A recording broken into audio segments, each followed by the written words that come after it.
भाई वो सवारी तो उतर चुकी है। अब उस आदमी ने थानेदार से सुरक्षा मांगी।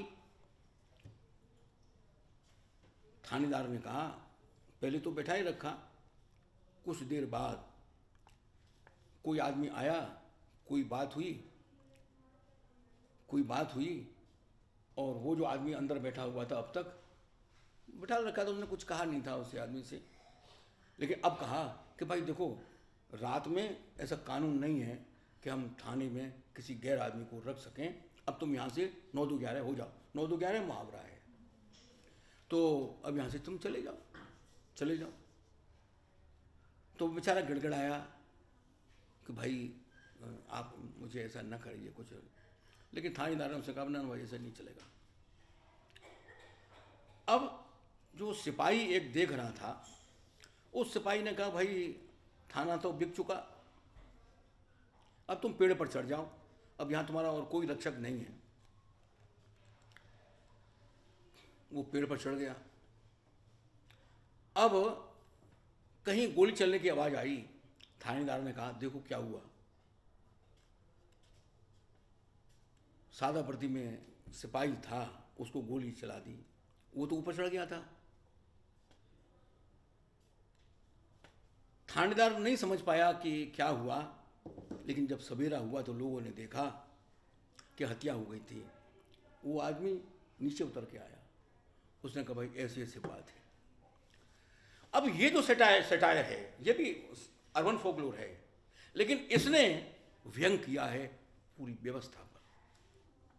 जैसे वो मैंने आपको तीन सुनाई ना आपके लिए, तीन सुनाई ना आपके लिए, तो वो ये जो एक यस्सर वाली सुनाई, अब ये दूसरी थाने की सुना दी। एक और सुना करके फिर मैं दूसरी और चीज़ों पर आऊँगा। गांव का आदमी था, गांव का आदमी था, और जो आखिरी बस थी वो निकल चुकी थी।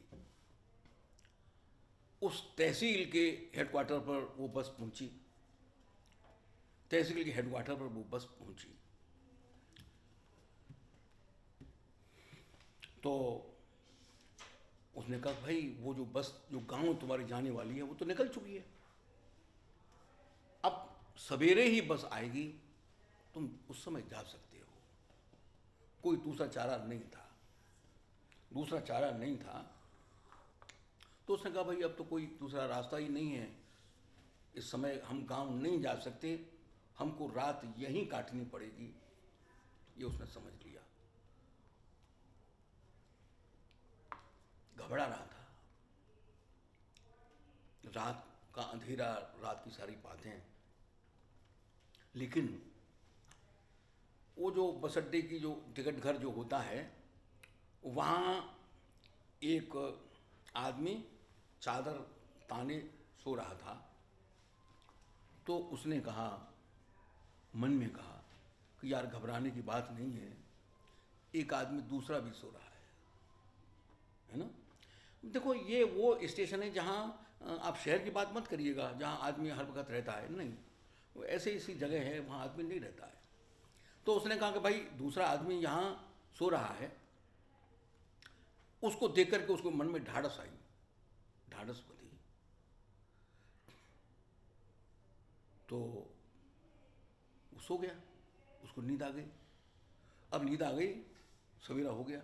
सवेरा हुआ तो उसने देखा कि तड़के बहुत सवेरे वो कुछ आदमी आए, और आदमी ने वो जो टिकट की वो जो कोठरी या कमरा जो था उसको खोला, और उसमें से खोल करके वो जो आदमी सो रहा था, जिसको वो समझ रहा था कि ये दूसरा आदमी है, जिसको देख करके वो पूरी रात रह गया, वो तो मुर्दा था। और मुर्दे को नहीं ले जा सकते थे, इसलिए वो शव को वहीं छोड़ के उसको कफन उड़ा दिया था। देखा करी शव के सहारे उसने रात काट दी। बात आगे बढ़ी कि वो जो एक आदमी दूसरा था, वो एक ऐसे जंगल में रह रहा था जहां आदमी कोई कोई कहीं कहीं कोई आदमी रहा होगा। वहां एक शिवजी का मंदिर था, उसके मकान के सामने। तो उससे किसी ने पूछा कि इस एकांत में, इस भयानक परिस्थिति में तू कैसे जिंदा है? तो उसने ये कहानी सुनाई कि शव को देख करके आदमी एक रात काट सकता है, मेरे सामने तो शिव बैठा हुआ है, मेरे सामने शिव बैठा हुआ है। अब देखिए शव क्या है, शव, लेकिन एक आप उसको भ्रांति कह लीजिएगा, भ्रांतियों में भी जीवन कट जाता है, भ्रांतियां कट जाती। ये जो तुम्हारी तरफ से जो प्रश्न कई बार जो आए थे ना, और कल मैंने उत्तर भी दिया था वो उसका, कि एक की मनस्थिति सुख की मनस्थिति है जो वेल टू डू है, संपन्न है, और एक दुख की मनस्थिति में है। अच्छा, ये जो मनोविज्ञान है ये भी दो प्रकार का है, सामान्य मनोविज्ञान, असामान्य मनोविज्ञान। कि जो दुख की घड़ी होती हैं, जो शोक संतप्त मन की बातें जब होती हैं, वो दूसरे प्रकार की वो चिंतन करता है, दूसरे प्रकार की अभिलाषाएं, इच्छाएं और सपने उसके जगते हैं। और जो सुखी संपन्न, साधन संपन्न है, उसके मन में किसी दूसरे प्रकार के स्वप्न जगते हैं। जब हम ये कहते हैं भगवान कुछ नहीं है, आप सोचिएगा, ये टोटलिटी वाला सिद्धांत है ना, ये बुझारत के लिए जो मैंने आपसे अभी कहा था, बुझारत की जो बात चल रही थी कि हमने टोटलिटी में उसको देखा, समग्रता में उसको देखा। तो आप वो कहने वाले से पहले आप ये सोच लीजिएगा कि ये जो कहने वाला है ये किस परिस्थिति का आदमी है। यदि ये उस सुखी संपन्न, साधन संपन्न परिस्थिति का आदमी है तो निश्चित ही इसका जो चिंतन है वो उस दुखी मानस पर लागू नहीं हो सकता, वो उसको कभी स्वीकार नहीं करेगा, वो उसको कभी स्वीकार नहीं करेगा। ये दिल्ली के विश्वविद्यालयों का झगड़ा है, ये है ना, ये धर्मनिरपेक्षता को लेकर के, सेक्युलर को लेकर के किस किस प्रकार की भ्रांतियां फैलाई जाती हैं। जिस प्रकार से समाजवाद की कोई एक परिभाषा नहीं है, उसी प्रकार से सेक्युलर की भी कोई परिभाषा नहीं है, अपनी अपनी परिभाषा गढ़ रखी है। कोई किसी की परिभाषा को माने, सब अपने अपने दम्भ में चूर है ना, अपने अपने दम्भ में, अपने अपने घमंड में है। जनता को एक घमंड तभी आता है जब वो लोक जीवन से दूर हो जाता है, जब वो व्यक्ति बन जाता है, जब वो लोक में समाहित होता है ना, तो लोक उसका है और वो लोक का है। न लोक उसकी बात से अलग होता है, न वो लोक की बात से अलग होता है। उन दोनों के बीच में एक समन्वय बन जाता है, एक सामंजस्य बन जाता है ना। तो ये बात समझ लेने की है। ये जो यहाँ उदाहरण दिए गए हैं, शिव, अब उसने कहा कि शिव के सहारे मैं जिंदगी काट दूंगा, नहीं आदमी तो न सही। भ्रांति कह रहे हो, अच्छा भ्रांति ही सही, लेकिन भ्रांति के सहारे, शव के सहारे उसने रात काट दी, भ्रांति ही तो थी। अच्छा भ्रांति है तो भ्रांति ही सही, तुम उसको मिथक कह रहे हो, मिथक ही सही, कोई बात नहीं। लेकिन उस मिथक को छोड़ने के लिए तैयार नहीं है लोकमानस, समूह मानस को छोड़ता नहीं है ना। तो अब ये जो कहानियां हैं, ये जो लोक वार्ता है, वो हमको कितने गहराई में ले जाता है। अच्छा देखिए, व्यवहारिक देखिएगा, ये सारी जो लोक कहानियां हैं उनको आप एक एक सामने रख रहा हूं, और इसलिए रख रहा हूं कि आप भी कहानी को देखने का, सुनने का एक जो दृष्टिकोण है वो अपने विकसित करें। आपका दृष्टिकोण आपका होगा, मेरा नहीं होगा। मैं तो केवल सोचने के लिए प्रेरित कर रहा हूं। हो सकता है कि मेरा जो एनालिसिस है, जो मैं आपको बता रहा हूं, कल आप सोचें कि अरे उनका एनालिसिस तो गलत था, सही एनालिसिस तो यही है। ये असहमति होना, विचार की परंपरा तो इसी से आगे बढ़ती है कि आपसे मैं असहमत हूं, ठीक है, आपने मुझे कोई बात बताई, आपने कोई निर्देश दिया, ठीक है, माना, मैं उसको स्वीकार करता हूं, लेकिन मेरी जो इंटरप्रिटेशन है इसका, जो मेरी जो एनालिसिस है वो आपसे दूसरी है, भिन्न है, असहमति हूं। और असहमति ही विचार की परंपरा को, विचारधारा को आगे बढ़ाता है। तो असहमत होना बुरी बात नहीं होती है ना, लेकिन उसके साथ विचार को बढ़ाना, लादना नहीं। अच्छा अब देखिएगा, ये जो लोक है ना, पहले जीवन को देखता है और फिर उसके बाद में अपने एक तथ्य को रखता है। यह बात अवश्य है, मैं बार बार कहूंगा, और यह बात समझ लेनी चाहिए कि दोनों परिस्थितियां हैं, दोनों परिस्थितियों का चिंतन भिन्न भिन्न है। यदि परिस्थितियाँ भिन्न हैं तो उसके गर्भ से जो विचार जन्म लेगा और उसके गर्भ से वो विचार जन्म लेगा वो भिन्न होगा। अब देखिएगा, जंगल में आग लग गई। अब वो सांप झाड़ी में था, वो भागने की कोशिश कर रहा था लेकिन भाग नहीं पा रहा था। एक सज्जन था, उसने उसको एक लाठी से उठाया और उसको आग से अलग कर दिया। समझ गए ना बात? सांप जो जलने वाला था ना, आग लग चुकी थी वहां, वो झाड़ी में फंसा हुआ था, कांटे थे, वो निकल नहीं पा रहा था। उसने किसी प्रकार से लाठी से उसको निकाला और लाठी से जब लाठी पर वो आ गया तो उसने फुंकार मारी। किस पर? हैं? उस आदमी पर, उस बचाने वाली पर। तो वो बोला कि यार तुम मुझ पर फुंकार मार रहे हो। तो वो बोले कि सांप बोला कि अरे तुम फुंकार की बात कर रहे हो, मैं तुम्हें डसने वाला हूं, मैं तुम्हें काट लूंगा, कैसी बात कर रहे हो? तो उसका भैया भैया भला आदमी, मैंने तो नेकी का काम किया था, तुम इसका जवाब बदी से दोगे? तो वो बोला हाँ जी हाँ जी। क्यों? बोले नेकी का बदला बदी होता है।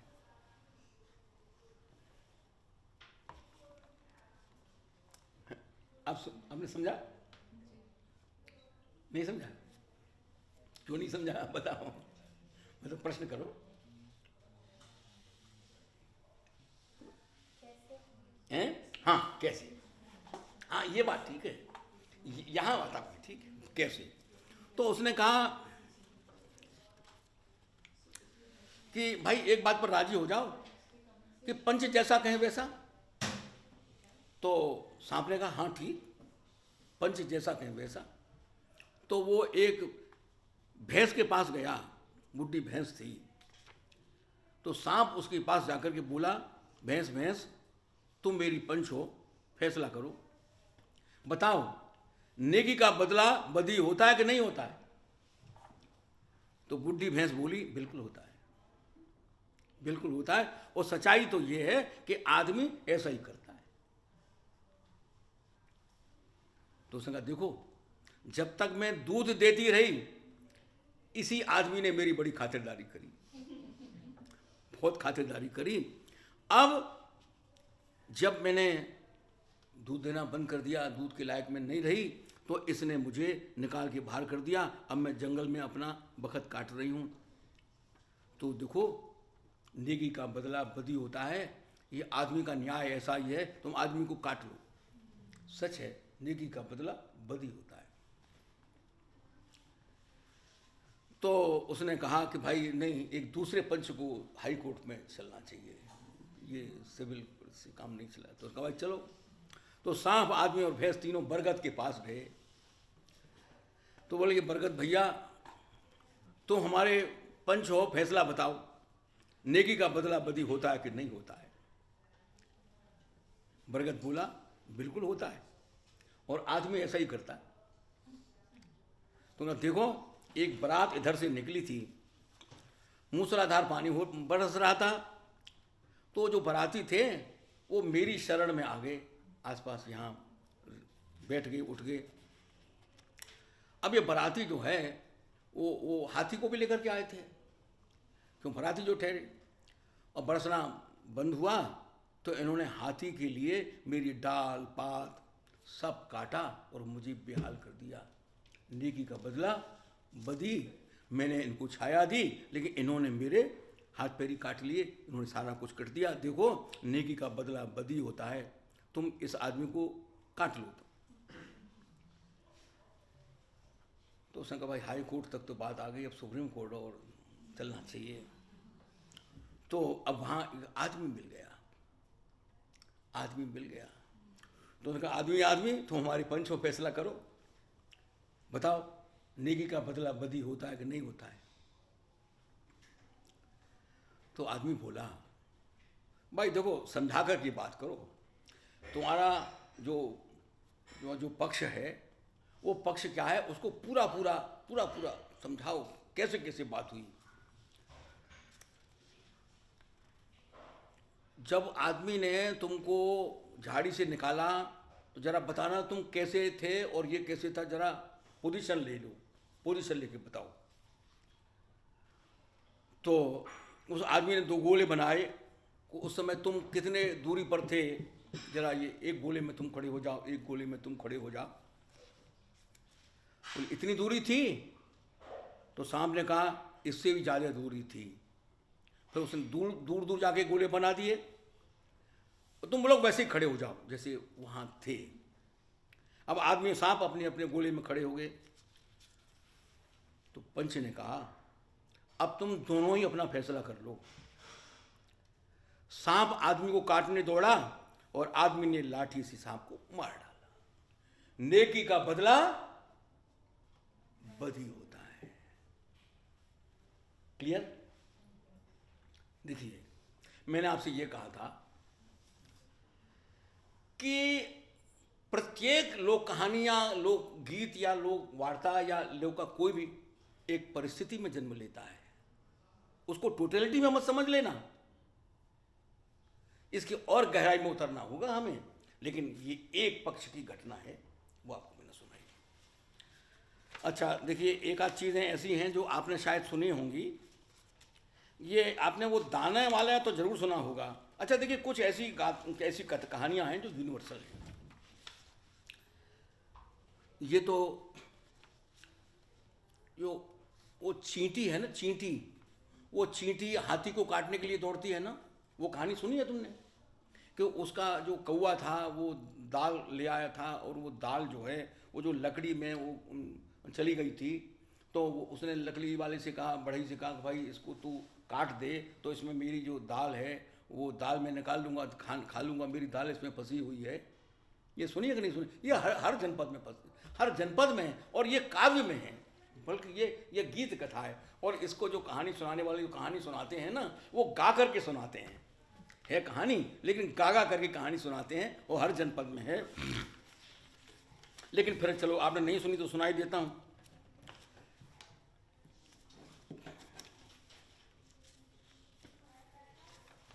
तो उसने वो जो बढ़ई से कहा ना कि भाई इसको चीर दे लकड़ी को, इसमें मेरा दाना है। तो बढ़ई ने कहा क्या बात करता है, तू भाग जाए यहाँ से। वो राजा के पास गया, राजा से कहा भाई तू बढ़ई को दंड दे। बोले किस बात का दंड दे? कि भाई मेरी दाल लकड़ी में फंसी हुई है, मैंने उससे कहा तू काट दी, काटता ही नहीं है तो इसलिए दंड दे। बोले कि नहीं ये कोई दंड का कोई काम नहीं है, तुम अपना चाहो, ये सब नहीं है। बढ़ई से मैं क्यों कहूँ, तेरी दाल फंस गई तो फंसा नहीं दे। अच्छा, वो रानी के पास गया, बोले रानी तू राजा से रूठ जा। तो उसने कहा कि मैं क्यों रूठूं? बोले इसलिए रूठ कि राजा मेरी दाल जो है वो लकड़ी में फंसी हुई है। मैंने बड़े से कहा कि तू इसको चीर दे, मैं दाने को निकालूंगा। बड़े ने मना कर दिया। मैंने राजा से कहा भाई राजा इसको दंड दे। राजा ने मना कर दिया, अब तू राजा से रूठ जा। तो कहा नहीं मैं क्यों रूठूं, भाग जाए यहाँ से। अच्छा, अब वो गया सांप के पास। सांप के पास जाकर के बोला भाई देखो सांप को मार। वो सांप से कहा कि तू रानी को काट ले। रानी को काट ले। रानी को क्यों काट ले? बोले रानी राजा से रूठती नहीं और राजा बड़े को दंड देता नहीं और बड़े लकड़ी को चीरता नहीं, वहाँ मेरी दाल फंसी हुई है। तो कहा नहीं ये कोई चक्कर नहीं है, मैं इस चक्कर में नहीं पड़ता। वो लाठी के पास गया, लाठी से कहा भाई तू सांप को मार। थोड़े सांप को क्यों मारूं? कि भाई सांप रानी को काटता नहीं, रानी राजा से रूठती नहीं, राजा बड़ी को दंड देता नहीं और बड़े ही मेरी दाल निकालता नहीं। तो कहा ना ये सब ये गलत बात है, ये भी मैं नहीं मानता। उसने भी मना कर दिया। अच्छा, बल्कि ये देखो मैंने काव्य में लिख रखा था। अच्छा, फिर वो नदी के पास गया, नदी से भी सारी कहानी सुनाई। फिर वो हाथी के पास गया कि नदी को सुखा दे भाई, और वो सारी कहानी उसी प्रकार से, है ना। तो हाथी ने भी मना कर दिया। तो बेचारा रोने लगा वो। तो उसमें एक चींटी मिल गई। चींटी मिल गई तो उसने कहा कौवे तुम क्यों दुखी हो रहे हो? बोले क्या बताएं, ये सुना है तुमने? अच्छा चलो, उसने वो सारी कहानी उसी प्रकार से सुना दी कि वो हाथी नदी सुखाता नहीं, और नदी लाठी को बहाती नहीं, और लाठी जो है वो सांप को मारती नहीं, और सांप रानी को काटता नहीं, और रानी राजा से रूठती नहीं, और राजा जो है वो बढ़ई को दंडित नहीं करता, और बढ़ई जो है वो खूंटा वो उस लकड़ी को चीरता नहीं। उसने कोई बात नहीं, मैं चलती हूँ। और रानी वो चींटी चली, और चींटी ने जो है वो हाथी की सूंड का रास्ता जो है वो अख्तियार किया। तो उन्होंने कहा भाई क्यों कर ऐसा क्यों करती है, ऐसा क्यों करती है? बोले तू नदी के पास चल। तो उसने कहा मैं अभी चलता हूँ। तो वो नदी के पास, उन्होंने कहा तू ऐसा क्यों करता है? बोले तू लाठी को बहाती नहीं। अच्छा भाई मैं बढ़ा बहाई तू लाठी का, भाई तू सांप को मारती नहीं, तो लाठी सांप को मारने के लिए हैं। सांप ने कहा तू क्यों? तो क्या सांप रानी को काट। तो सांप ही रानी के पास गया।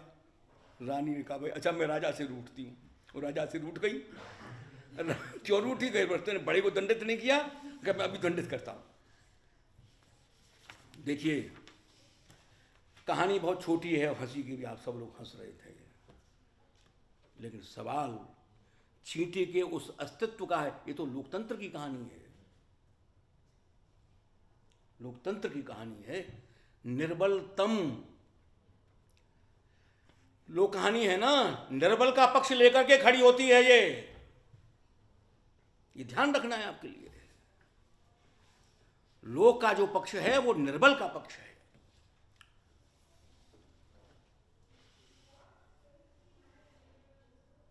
और सच्चाई ये है कि ये जो आप इसको भ्रांति को या कुछ को या चिंतन को कुछ को, ये जो भगवान है ये स्वयं लोक का सृजन है, निर्बल पक्ष का सृजन है। क्यों कहा दीनबंधु उसके लिए? गरीब निवाज क्यों कहा? पतित पावन क्यों कहा? किसी ने उसको अमीर बंधु नहीं कहा, दीनबंधु कहा, गरीब निवाज कहा, अमीर निवाज क्यों नहीं कहा?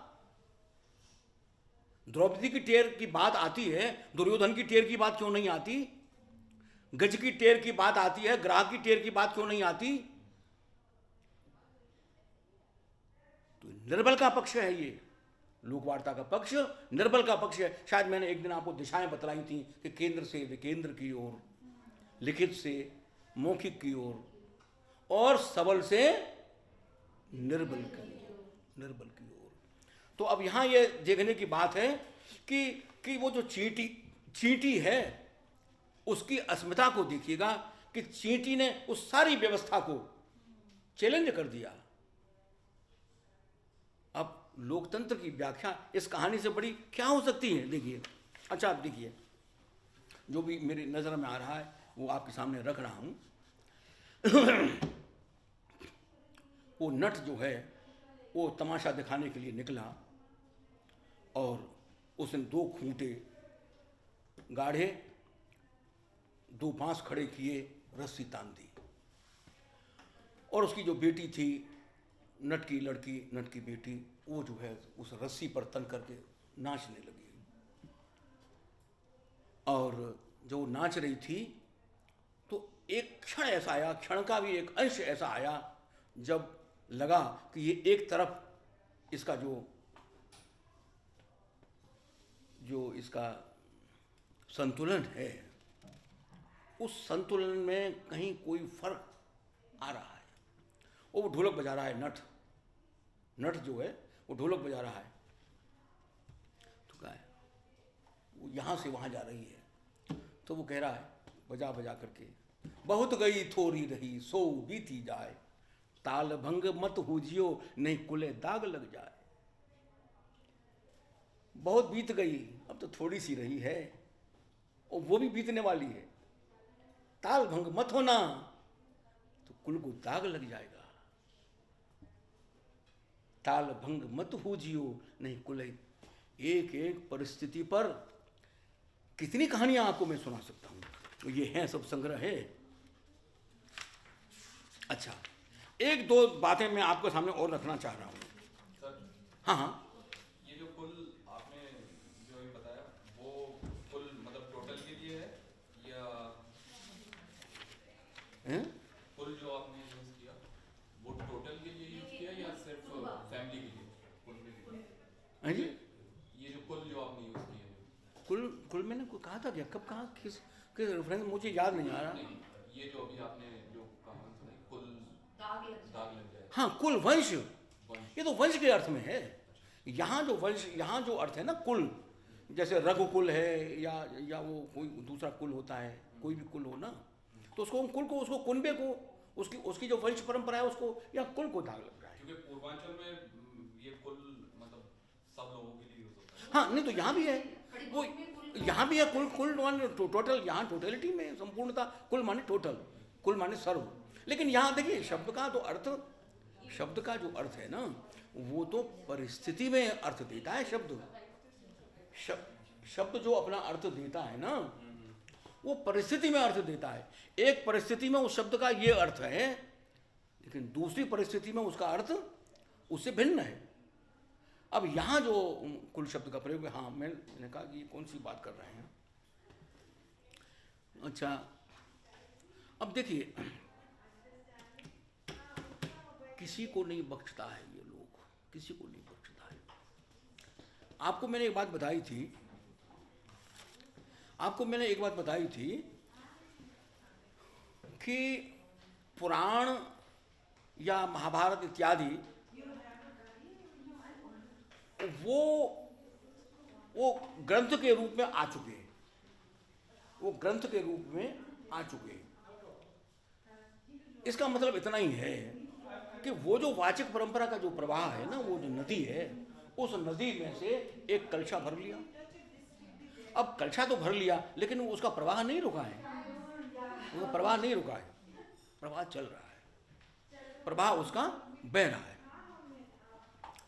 तो और क्या वो केवल बह रहा है, क्या उसी रूप में बह रहा है? नहीं, उसी रूप में नहीं बह रहा, वो नित्य क्या हो रहा है, नित्य नया हो रहा है, उसका कायाकल्प हो रहा है। और ये कौन करता है? ये लोग करता है। मैं आपको इसके उदाहरण दे करके फिर वो एक आपको जो बात बतानी है वो बता करके फिर आज का समाप्त करेंगे। अब देखिए महाभारत है जैसे, अब मैं आपको, इसको कहते हैं पल्लवन, इसे कहते हैं पल्लवन। पल्लवन, पल्लवन आप जानते हैं ना, पल्लवन जानते हैं? अच्छा देखो, जैसे एक पेड़ है ना, एक पेड़ है, वो एक पेड़ जो है वो मान लो एक यहाँ तक बढ़ चुका है, तो जहाँ वो खत्म हो रहा है ना, वहाँ एक नोक सी बन गई है। वो नोक जो है ना, उसमें धीरे धीरे धीरे धीरे वो पत्ता है ना, वो पहले लाल पत्ता है, लाल पत्ता धीरे धीरे धीरे धीरे वो जन्म, वो पूरा पत्ता बन जाएगा। और उस पूरे पत्ते के बाद फिर एक उसमें से डंडी निकलेगी, पत्ता और पत्ते से फिर एक डंडी आगे की निकलती है, ऐसे पेड़ बढ़ता है। वो बरगद का पेड़ विशाल हो जाता है, लेकिन उसके जो बढ़ने की प्रोसेस है वो पल्लवन से है, उसे पल्लवन कहते हैं। मतलब उसमें से, उस डंडी में से, उस डाल में से एक पत्ता निकलना। एक पत्ता निकलना क्या है कि वो दोनों तरफ से विकास करता है, वो पत्ते को बढ़ाएगा और उसके बाद में वो डाल को भी बढ़ा देगा, उसे पल्लवन कहते हैं। अब आप ये देखिएगा, अब ये मैं एक आपको पल्लवन का उदाहरण सुना रहा हूं। पांडव वन में थे, पांडव वन में थे तो आप सभी जानते हैं, लेकिन अभी देखिए किस प्रकार से कहानी निकाली। अब वन में थे, भीम को प्यास लगी, भीम को प्यास लगी तो उसने एक वृक्ष पर चढ़ करके देखा कि उत्तर दिशा में पक्षी उड़ रहे हैं। जलाशय की यह पहचान होती थी, अब आप तो बड़ा मुश्किल हो गया है कि जिस दिशा में पक्षी उड़ रहे हों समझना वहाँ पानी है, ये पानी की पहचान है। तो उसने देखा कि भाई पक्षी उड़ रहे हैं तो यहाँ जलाशय जरूर होगा उत्तर दिशा में, तो वो उत्तर दिशा की ओर चल दिया। वहाँ एक तालाब था, कुआं था, कुएं पर रस्सी और डोल भी थे, वहाँ एक धर्मशाला भी थी, कमरे थे 3। तो प्यासा तो वो था, लेकिन उसने कहा कि ये जंगल में इतना सुंदर तालाब और कुआं भी है और कुएं पर रस्सी भी है और डोल भी है और धर्मशाला है और 3 कमरे हैं। मैंने कहा बात क्या है। अब कमरों को देखा तो एक कमरे में एक भैंसा जो था वो दोनों ओर से चारा खा रहा था, मुंह से भी खा रहा था और जहाँ से गोबर करते हैं वहाँ से भी खा रहा था। कहा ये दोनों तरफ से ही चारा खा रहा है ना, गोबर करने वाली जगह से भी खाना खा रहा है और मुंह से भी खाना खा रहा है, कैसा विचित्र ये भैंसा है भाई। तो आगे बढ़ा तो दूसरा कमरा देखा, और एक हंस था और कौवे जो है उसको चोंच मार मार करके घायल कर रहे थे। एक कमरे में भैंसा था और दूसरे कमरे में हंस था जिसको कौवे घायल कर रहे थे। तीसरे कमरे में कुम्हार के मिट्टी के बर्तन थे जो एक दूसरे से टकराते थे और टूट फूट जाते थे। अब उसने पानी फानी तो छोड़ छाड़ दिया, तो पानी की बात तो बाद में होगी। ये तो बड़ा आश्चर्य, ये क्या आश्चर्य की बात है, ये क्या हो रहा है इन कमरों में। तो वो लौट करके धर्मराज के पास, युधिष्ठिर के पास बोले कि महाराज मैं तो ये देख करके आया हूँ, चकित हो गया हूँ, पानी फानी की तो मुझे याद रही नहीं, ये तो बड़ा आश्चर्यचकित है, बड़ा मुश्किल पड़ गया है। तो उसने कहा कि धर्मराज बोले कि भीम, जो तुम देख करके आ रहे हो ये तो कलयुग है। बोले कैसे? बोले वो जो भैंसा है वो कलयुग का हाकिम है, जो दोनों ओर से खा रहा है, रिश्वत से भी खा रहा है तो तनख्वाह से भी खा रहा है। अब देखो उस कहानी ने किस प्रकार से सेटायर किया है कि वो गोबर करना था उससे वहां से भी खा रहा है, और जो मुंह है वहां से भी खा रहा है, रिश्वत से भी ले रहा है और तनख्वाह भी ले रहा है। ये तो भैंसा है कलयुग हाकिम। और ये जो हंस है ये विवेकी है, और कलयुग के गुंडे इसको नोच रहे हैं, इस पर चोंच मार रहे हैं, और विवेकी है वो सहन कर रहा है बेचारा। और कुम्हार के जो बर्तन हैं वो एक बाप के 4 बेटे हैं, वो आपस में लड़ लड़ करके नष्ट हो रहे हैं। वो बर्तन ये कलयुग को देख करके आए। अब ये पल्लवन है। अब ये पल्लवन क्या है कि वो जो पुराण गाथा है, पुराण गाथा कहते कहते लोक मेधा में नया जो परिवेश है, नई जो परिस्थिति है वो उसने देखी, और उस नई परिस्थिति की जो कहानी है वो पल्लवन करके उसमें जोड़ दिया। इस प्रकार से महाभारत की गाथा बह रही है, लेकिन पल्लवित होते हुए बह रही है, माने कुछ नया उसमें आ रहा है, चौंकी तो नहीं बह रही है, कायाकल्प हो रहा है। कायाकल्प के साथ नई चीज़ों का उसमें जन्म भी हो रहा है। मैंने एक उदाहरण दे दिया, अब ज़्यादा उदाहरण नहीं दूंगा क्योंकि समय कम है। अब यहाँ मैं केवल आपको उन कहानियों की बात कह दूं जो कि यूनिवर्सल हो चुकी है, जैसे कछुआ और खरगोश, वो सब जानते हैं। जैसे चालाक लोमड़ी हैं, अच्छा रंगा श्यार, और ये जो है ना, या विक्रम की कहानियाँ, ये जो कहानियाँ हैं ये पूरा यूनिवर्सल का रूप ले चुकी हैं। पंचतंत्र वगैरह के संबंध में तो मैं कल ही आपसे कह चुका था। ये कहानियाँ चलती हैं, और ये कहानियाँ ऐसी हैं, वो एक बुढ़िया थी ना, लालची बुढ़िया, उसने वो सोने का अंडे देने वाली जो मुर्गी थी ना, उस मुर्गी को ही खत्म कर दिया था। अब ये जो कहानियाँ यूनिवर्सल विश्व में व्याप्त हो चुकी हैं। वो जो बुढ़िया थी, वो उसके पास एक मुर्गा था, वो मुर्गा सवेरे बोलता था, वो जब बोलता था तब सूरज का उदय होता था, और लोग कहते थे कि भाई देखो सवेरा हो गया। अब वो बुढ़िया जो है वो गांव के लोगों से नाराज़ हो गई, तो उसने कहा देखो अब मैं गांव को छोड़ रही हूँ। तो फिर क्या है? तो बोले देखो मैं अपने मुर्गे को अपने साथ ले जा रही हूँ, मुर्गा नहीं बोलेगा सवेरा भी नहीं होगा। अब देखिए यहाँ ये जो भ्रम है, ये किसका भ्रम है? व्यक्ति और समुदाय का। एक तरफ गांव का समुदाय है, एक तरफ व्यक्ति हित है। वो व्यक्ति हित और सामूहिक हित, इसकी बात में बार बार और शुरू से कहता रहा हूं। अब मैं आपको कुछ कहानियों को केवल संकेत मात्र दूंगा, संकेत मात्र ही दूंगा, हालांकि मैंने लिखा तो आपको पूरा वो करने के लिए था। देखिए मैंने एक कहानी का उदाहरण लिया जापान से। मैंने कल आपसे कहा था कि लोक कथाएं सार्वभौम होती हैं। क्यों? अंततः तो वो मनुष्य की कहानियां हैं ना, वो मनुष्य की कहानियां हैं, और मनुष्य सब जगह एक है, कल का भी, आज का भी, यहां का भी, वहां का भी, है ना। भिन्नता है वो परिवेश की भिन्नता है, वो भिन्नता परिवेश की। मन में कोई सवाल आवे तो कह देना, सवाल को छिपाना नहीं है, बिल्कुल प्रकट करना है। अच्छा, तो अब मैंने केवल ये प्रकट करने के लिए एक जापान की कहानी ली हैं, और जापान कहानी सुनाऊंगा तो खैर ज़्यादा बड़ा हो जाएगा, टाइम कम है वैसे। और एक कहानी ली जो है रूस की, एक रूस की कहानी ली, रूस की शायद 2 कहानी ले ली है मैंने, और एक कहानी है बगदाद की। 2 रूस की कहानियाँ हैं, एक जापान की हैं, एक बगदाद की है। ये कहानियाँ मैंने ली हैं। अब इनमें से इतना मेरे पास टाइम है कि मैं केवल एक कहानी आपको सुना सकता हूँ, एक कहानी सुना रहा हूँ बस। उसके बाद पूरा आप कुछ प्रश्न करना चाहेंगे तो ठीक है।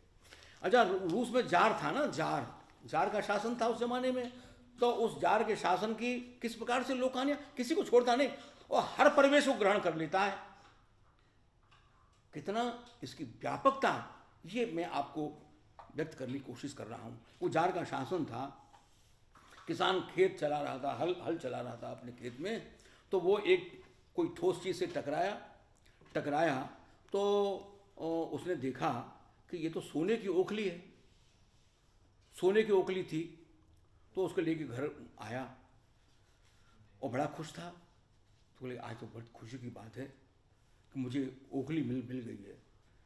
बड़ा खुश होकर के वो बोला, आज मैं जार के पास जा रहा हूँ, जार मुझे इनाम देगा और मैं उसे कहूँगा कि भाई मुझे, मेरी छोटी ज़मीन है, मुझे बड़ी ज़मीन दे दे। किसान की बेटी बोली, देखो ये मामूली राजा नहीं है, ये जार है, और जार वो बड़ा दुष्ट है, इसके पास तो मत जाओ। तो उसने कहा, अरे आदमी आदमी होता है, मैं तो उसके पास जाना चाहता हूँ, जाऊँगा।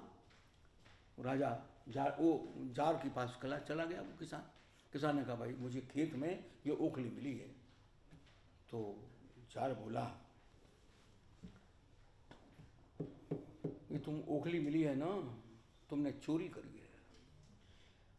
ओखली मिली है तो मूसल भी होगा, मूसल लेकर के आओ। उसने कहा, महाराज मुझे तो केवल ओखली मिली है, हैं? तो कि नहीं, ऐसा नहीं हो सकता, मैं तुझे तेरे लिए दंडित करूंगा, तेरे लिए जेल में सड़ा दूंगा मैं तेरे लिए। अब वो बेचारा अपनी जमीन पर आया, उसने बहुत खुदाई करी, लेकिन वहां मूसल नहीं मिलना था, नहीं मिला। ठीक है, तुमको जेल में बंद कर दो। जेल में बंद कर दिया। जो न्याय है, जो व्यवस्था है, जो राज शासन है, ये लोक, देखो ये लोक हर सुख दुख का, हर अच्छे बुरे का अनुभव करता है और उसको इस प्रकार से कहानी में गूंथ देता है कि हम इन कहानियों में से जब चाहें तब मनोविज्ञान निकाल सकते हैं, जब चाहें तब समाजशास्त्र निकाल सकते हैं, जब चाहें न्याय विधा निकाल सकते हैं, कानून निकाल सकते हैं। इसके प्रति हमारी जितनी आस्था होगी, लोकवार्ता के प्रति जितनी दृढ़ता होगी, आप उतने आगे जाएंगे। कभी प्रभु करे आप भी उस स्थान को प्राप्त करें, और वो जो जगह है मैं केवल उसका नक्शा आपको दे रहा हूँ। और है ना, अब मेरे पास 2 दिन और हैं, तो अब आप जो है इधर थोड़ा सा ध्यान दीजिए। लोकोन्मुखी बनाना, यही मैंने इनसे कहा था कि 10 दिन में लोकवार्ता को नहीं पढ़ाया जा सकता, ये तो समुद्र है। हाँ, हम ये कोशिश करेंगे कि उनकी दृष्टि लोकोन्मुखी हो सके, लोक की तरफ देखना शुरू कर दें। मछली पलट करके पानी पीते, बस आप पलट जाइए। धन्यवाद।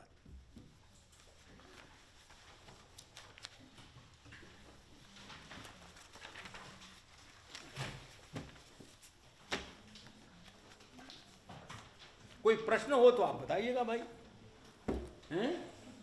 हाँ, किसी के पास कोई प्रश्न हो तो आप रखिए ना भाई। प्रश्न तो मैं आमंत्रित करता हूँ, प्रश्न मुझे अच्छे लगते हैं, आप प्रश्न करते ही नहीं। आपकी समझ में नहीं आता क्या? आ रहा है, फिर प्रश्न क्यों नहीं करते? क्योंकि हम सब आपसे सहमत हैं। हैं? नहीं, देखिए मैंने आपसे कहा था, अभी कहा था कि असहमति से विचार बढ़ता है। क्योंकि हम सहमत हैं। नहीं, असहमति रखिए ना, असहमति भी पैदा करिए ना, असहमति भी पैदा करिए ना, असहमति भी जरूरी है। असहमति से विद्या बढ़ती है, प्रश्न से तो वो जरूरी है। मैं जा रहा हूँ, है ना, कल ले आइएगा, कुछ परसों ले आइएगा, कल हैं? लाइए। आइए भाई साहब।